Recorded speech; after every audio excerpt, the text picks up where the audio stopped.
Okay. Good morning, good afternoon, good evening, wherever it is you're joining us from. Thank you for taking your time to be here with us today. This is Living LTV Live.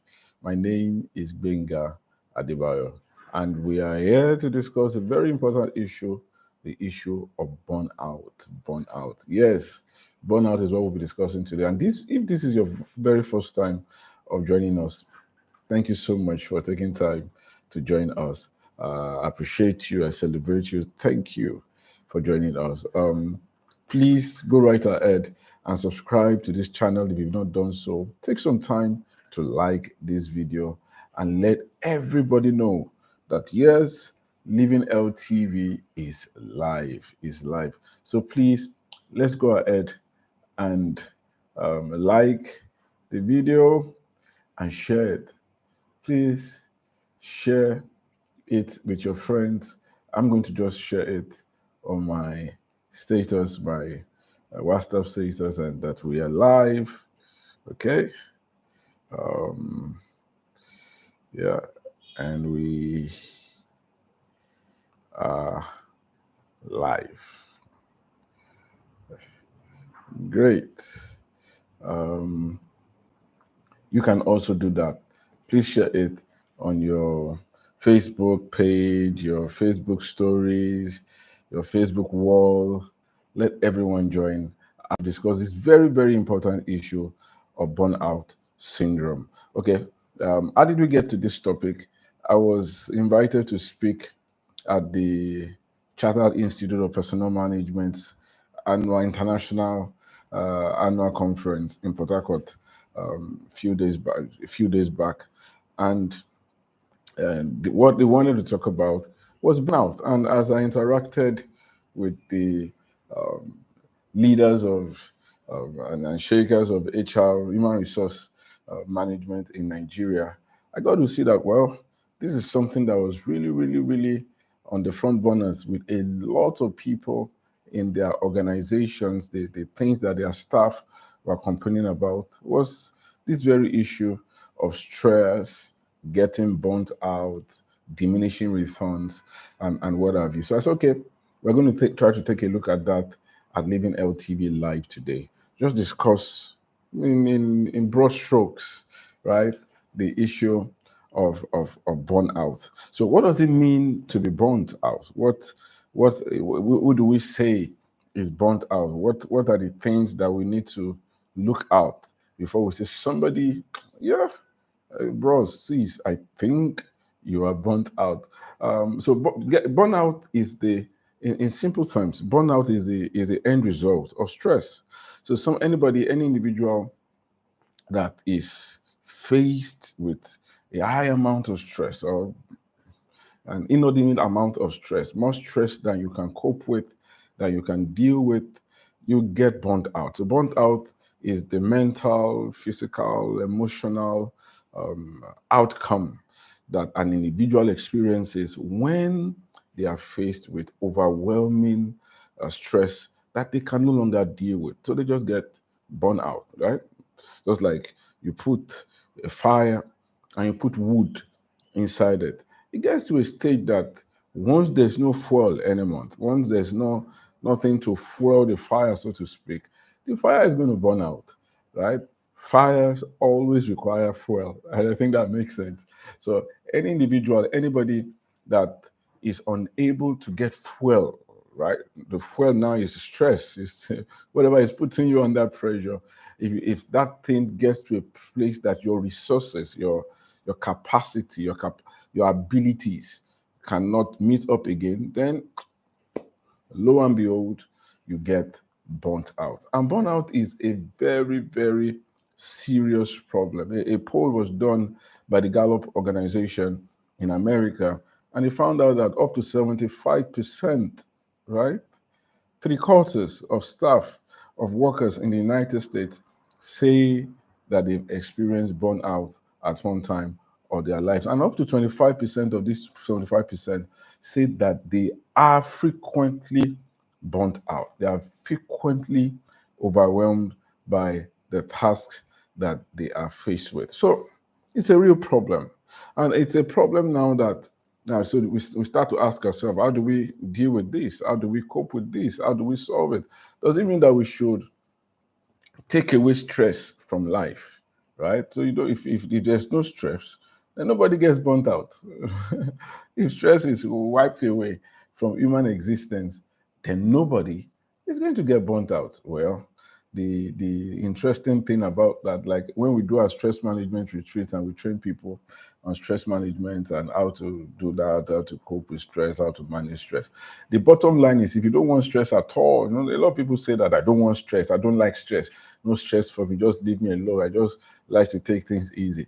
If you don't want stress at all, at all in life, what you just need to do is to die, right? Because living is stressful, life is stress. And in fact, your productivity is going to be limited without the adequate amount of stress uh, facing you. We need pressure. We need demands to be placed upon us, either at work, in whatever we do, even in our personal pleasures, right? If those of us that still play games, if a game is too simple, we don't like it. You know, have you seen that? If a game there's a certain kind of pleasure you get from a game just being the right level of difficulty, asking you, and then you overcoming it. You become joyous. I say, yes, I got it. I did it. We need a certain level of stress in our lives to get us the joy of overcoming challenges, to get us to be productive, maximally productive. If everything that you did, everything that you do, you did it at your own convenience, you did it just when it suited you, you will not achieve much in life, right? And you, if that organization that everybody does things whenever they want, the way they want, in whatever fashion they want, that organization is not going to be productive.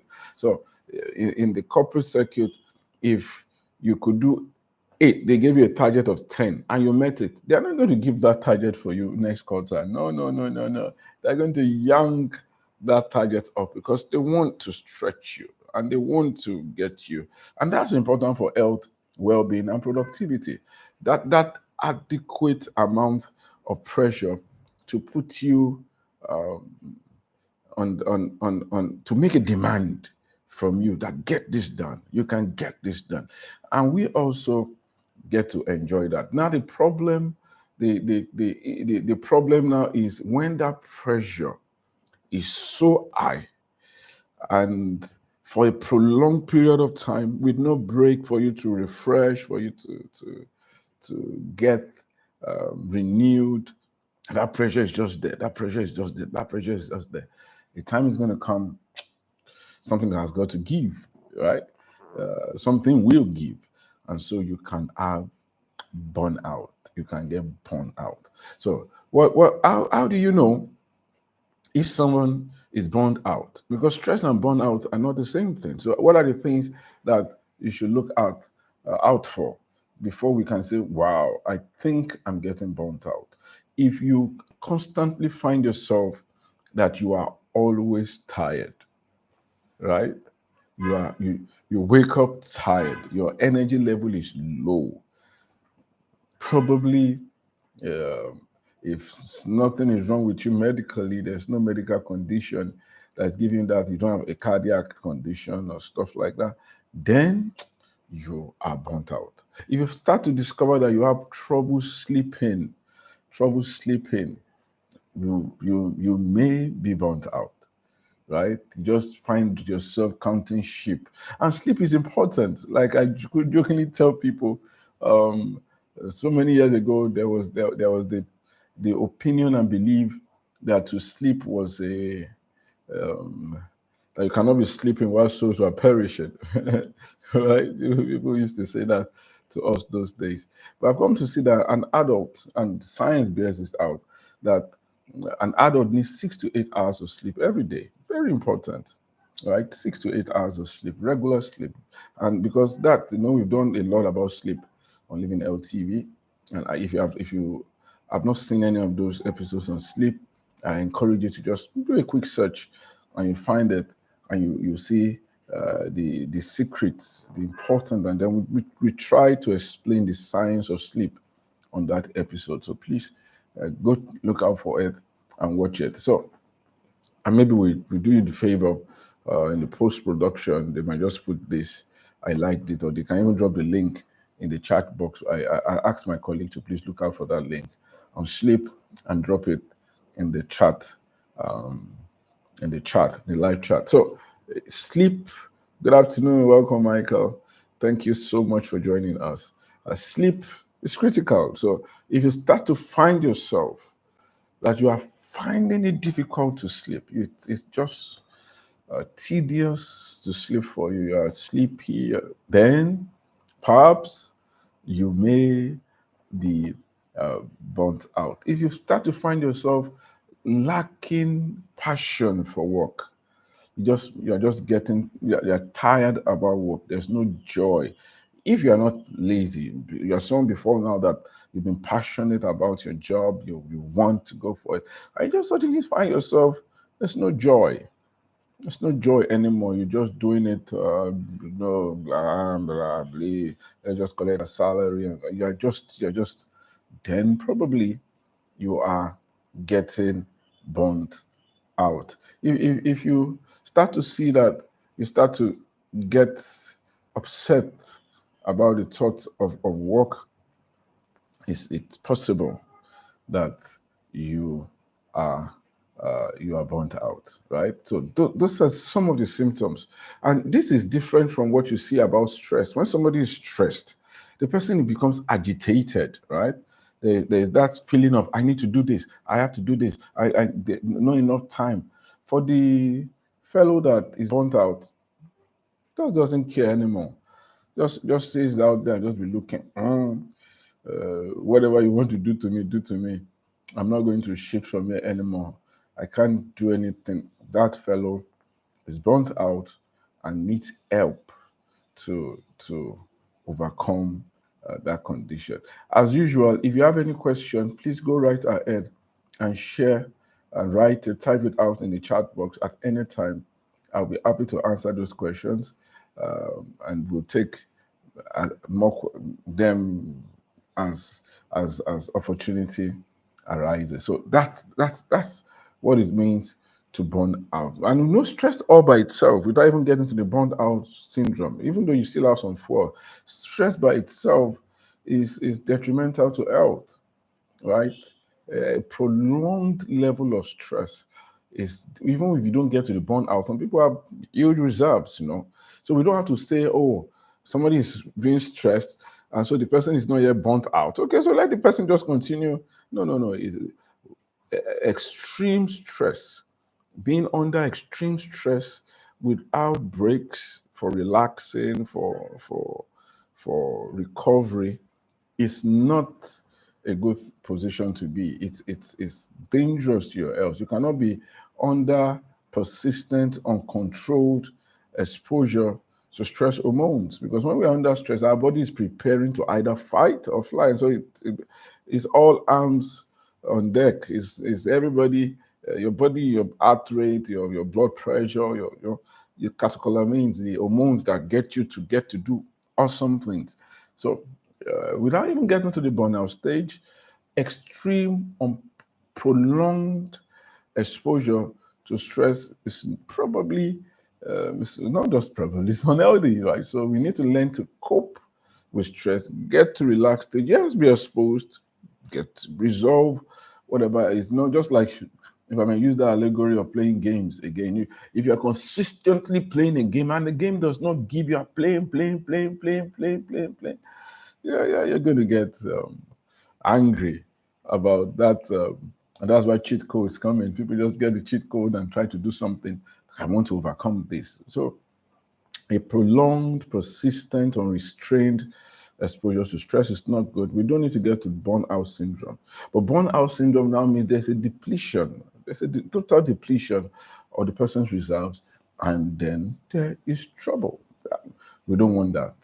We don't want that. So we've talked about what burnout is. I've told you some difference between getting burnt out and stress.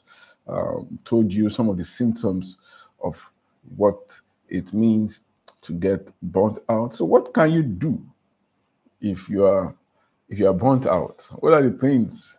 What should you do? What's the solution to getting to burn out? I would say the first thing, of course, is to prevent getting burnt out.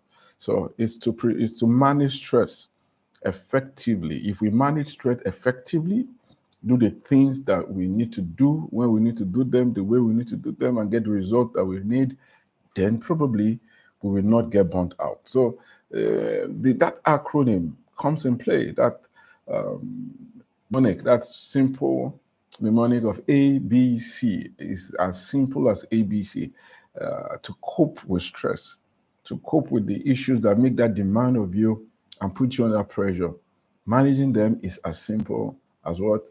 A, B, C. And what is A? A is awareness. Awareness. And by this we mean getting to know ourselves. Getting to know ourselves, our limitations, what we can do, what we can't do, what we should do, what we shouldn't do. No, the funny and strange thing is that most people do not know themselves. They may think that they do, they may assume that they do know themselves, but what science and what exposure, what research has shown to us is that vast majority of people lack the high degree of self-awareness that they should to be the best and what they need to be. So awareness is the A. So do you know yourself? If I ask you what are your dreams, right? Where do you hope to be in the next 10 years, say for instance? Where do you hope to be in the next 5 years? If you lack a high degree of self-awareness, what is going to happen is that you are going to get confused about who you are, your dreams are, your passions are, the things that you want to accomplish. And you may confuse what you have with who you are, right? So if you have something and that thing is now taken from you, you may put yourself under a high degree of stress and get burnt out. If you confuse what you need, what you want, with who you are, right? What you want, what people are running for, the Joneses, what everybody wants to get, you may put yourself under unnecessary pressure and burnout. Awareness. If we have a high degree of awareness, then we are able to plan. We are able to utilize our time appropriately. We've done a series on an episode, I think maybe a series too on other programs on time management.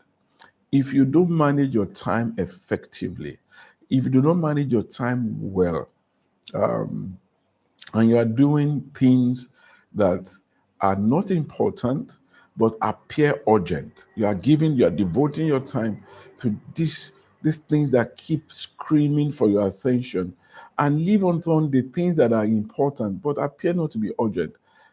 Given time, what is important but not urgent is suddenly going to become urgent, and you find out that you do not have the capacity or the resources to deal with it. And so you get under extreme stress. Under extreme stress. But when that push comes to shove, what is important, very important and urgent, that you have not built capacity to handle, is still going to now be undone. And then crisis ensues, and then you are, oh, because there's a certain amount of, you can only do so much in a certain given amount of time. If I if if it was important for me to write a book, for instance, right? I wanted to write a book, and I said to myself, I want to write a book. I want to write a book. It's important. It's going to be a life goal. There is a certain amount of time that is needed to write a book. So if suddenly I've been putting it off, putting it off, putting it off, putting it off, and then the deadline is now in 2 hours' time for me to write a book, or in one day's time for me to write a book, probably you may not be able to write a very good book in 2 hours, right? Maybe you can, I don't know. It's possible, maybe you can. But there's just a certain amount of time that is needed to do something. If you are to cook a bowl of beans, we have some kind of beans we used to call, oh God, back then on campus. Why did he get the name oh God? It's the kind of beans that you cook it, you go for 1 hour, 2 hours. You know, if you put something, you've been cooking something for 3 hours, and you come back to it and you open it and you try to eat it, it should be done. So it should be fit for eating. So somebody takes it and then puts it in my, it's not ready. The person just says, oh God. That means that's how we give the name, oh God, to that bean. So there's a, so if you wanted to cook that kind of beans, there's a, you need maybe 2 hours, 3 hours to cook it. So if I put it off cooking it, and then I just started cooking it 30 minutes before dinner, and then I've already failed, and then I'll be under pressure. Time management is very, very, very, very critical to coping with stress. And so that's that A, awareness. Awareness of yourself, awareness of your environment, awareness of your colleagues, your boss, your friends, your family. If your friend is frowning, angry, that might not be a good time to ask that person to give you something, right? It may not be a good time if you're an employee of a business. It may not be a good time to ask for a salary increase when the company just declared we have loss, we are in loss, we are in debt, we're about to go bankrupt. And I say, no, I don't care whether we're about to go bankrupt. I just want my own salary increase now. That demonstrates a certain high level of lack of awareness of your surroundings and the people around you, right? So the awareness, if we can get a high degree, high level of awareness, we will be better placed to prevent stress. Preventing stress will prevent burnout syndrome, right? And what is B? I said A is awareness. B is what? B is balance. Balance, right? Balance. I like to say to people that balance is one of the high callings of life. To strike a balance, right? So difficult. Not to be given to one extreme or the other, to be able to thread the needle of when to be hot, when to be cold, when to do the things that you ought to and be effervescent about it, and when to chill and be chillax. To know what is important and what's not important, and to do the things that are important, to identify what is under your control, to do something about it, and to recognize what is not under your control and not to beat yourself up over what is not under your control. That balance is critical to preventing burnout. That balance is critical to preventing burnout. You need to have that high degree of awareness so that you can strike a balance. So that you can strike a balance. I like to tell this. So, flying back from Port Harcourt, I was sitting with someone, a senior, popular guy in town, and our plane ran into turbulence. Right, our flight was turbulent, bro, bro, bro, bro, bro. And yeah, he was really panicky, and I was smiling. I was just, what? I'm in the plane, so there's really nothing I can do anymore. If perchance, God forbid, I don't think I'm ever going to be involved in an accident or either by road, or by sea. I just don't think so. But if you are in a plane, whatever is happening, the best you can do is to pray if you want to pray, and just to be calm as much as you can. So getting worried, Jesus, oh,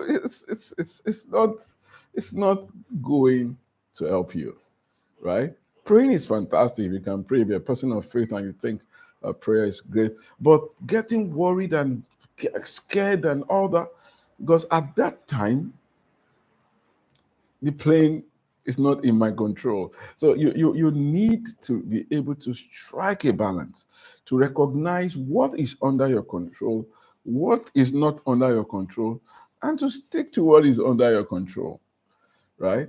To do everything you can about what is under your control. But what is not under my control, I try not to fret about it. I try not to get worried about what is not under my control so that I don't get burnt out. I don't put myself under stress.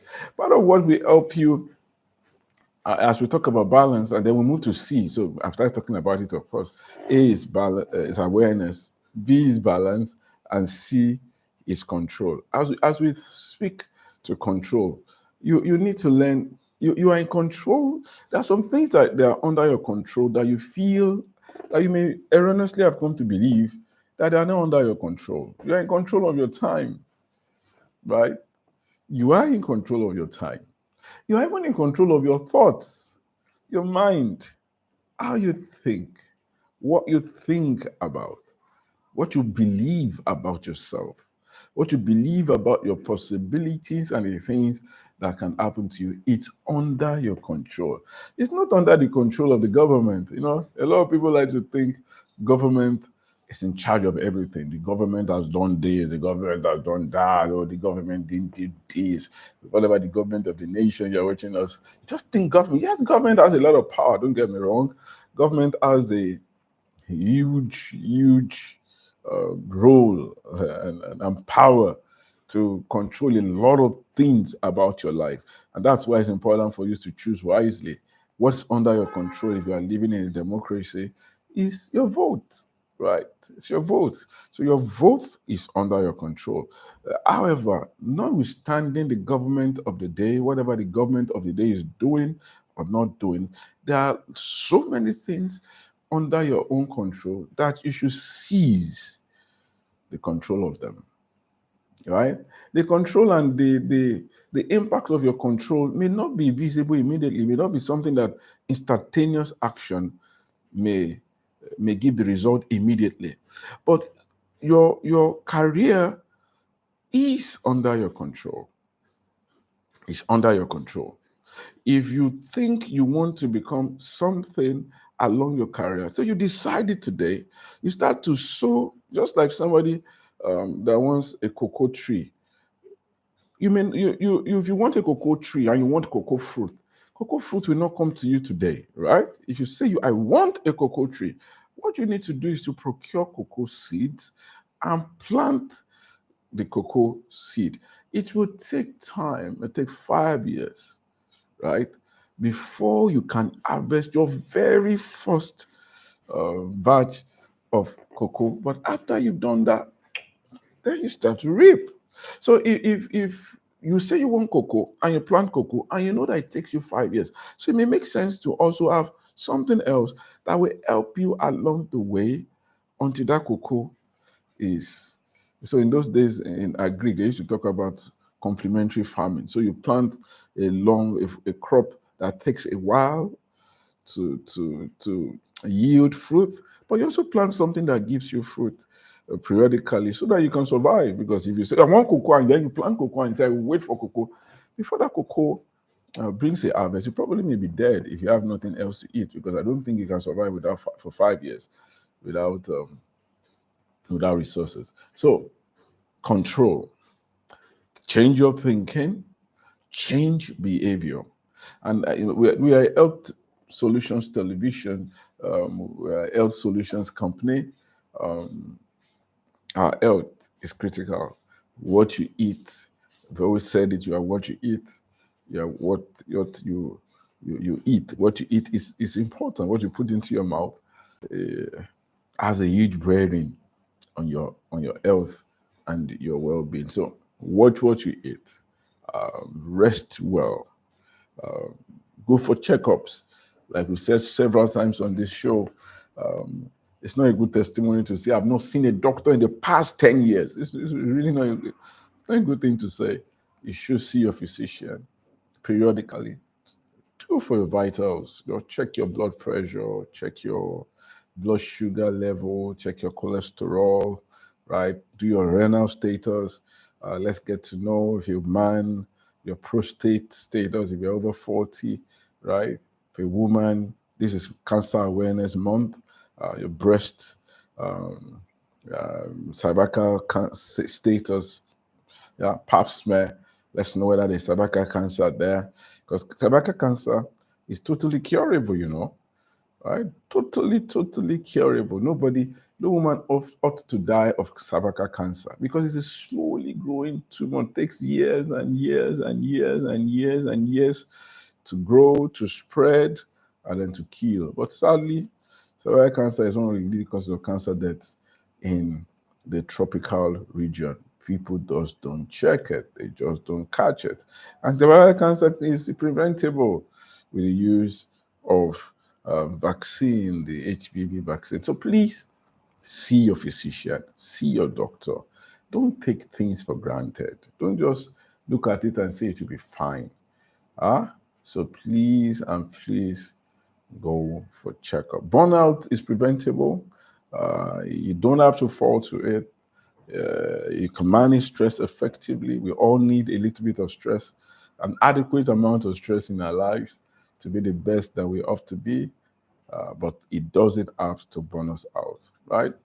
Thank you so much for listening. We spent over 30 minutes on the show. I like to keep it short and snazzy. All right, so if we have questions now, I'll be happy to take the questions. If you have questions, if you don't have any, if I've been explanatory enough today, then we can wrap up the show until I come your way again next week by the grace of God. All right, so do we have questions? Are there questions? Any question? All right, any question? Okay. Any question? Okay. In the absence of any question, I want to say a big thank you to everyone that has watched and those that are going to watch after now. If you watch after now and you have a question, you can drop your question in the chat, in the comment section. Once again, if you have not subscribed to our channel, please take time to subscribe. As Area will say, remember, I say, life, get duplicate. God bless you. Oh, okay. Timotokwe is asking a question before I go. Madam Timotokwe is asking a question. He said, okay, is burnout different from fatigue? Yeah, certainly. Yeah. But fatigue, persistent fatigue, persistent exhaustion, tiredness can be a symptom of burnout. You're just always tired. You're always feeling tired. That may suggest to the fact that you are burnt out, right? But of course, if you work hard, if you do something hard, you should get tired, right? So you should get tired. But persistent fatigue, just always being tired, while we have excluded other causes, other things that may make somebody medical reasons. If you're always tired, there could be medical reasons why you're always tired. It means I'm not doing much, but I'm always tired. I'm always tired. That may suggest a systemic reason. There's something wrong with the body that we need to check out, right? So extreme fatigue is exhaustion, constant exhaustion is a symptom. It's one of the things that we look out for before we say somebody is burnt out, right? So it's different, like I've explained. He said, but your guy in the office won't understand. Won't understand what's the Julian, well done. Thank you so much. Your guy in the office won't understand what? What's the question? What do you want your guy to understand? So that's why so you can send they can work, or they can invite us to come talk to them about stress management and burnout. They should, because it's not, and that's one of the things we discussed at the HR conference that I went for. And I was speaking to them about this. It's in the best interest of the organization to understand that their staff may be burnt out, because the staff that is burnt out is a staff that is prone to mistakes, it's a staff that is demotivated, and the staff can get permanent health outcomes. And the staff is it's not being productive. So the staff is just being present. And presenteeism is not the same thing as productivity, right? So it's in the best interest of every organization to make sure that their staff are not burnt out, their staff are motivated, they have adequate rest, they take leave as of when due to recharge their batteries. So by the time they come back to work, they are well endowed and motivated to do the things that they need to do, right? Yeah, thank you, Julian. Thank you so much for joining us. It's a pleasure. I celebrate and appreciate you. God bless you. God bless you. Thank you so much, everyone. See you again next week, 3 p.m. Friday, by the grace of God. Have a beautiful weekend ahead.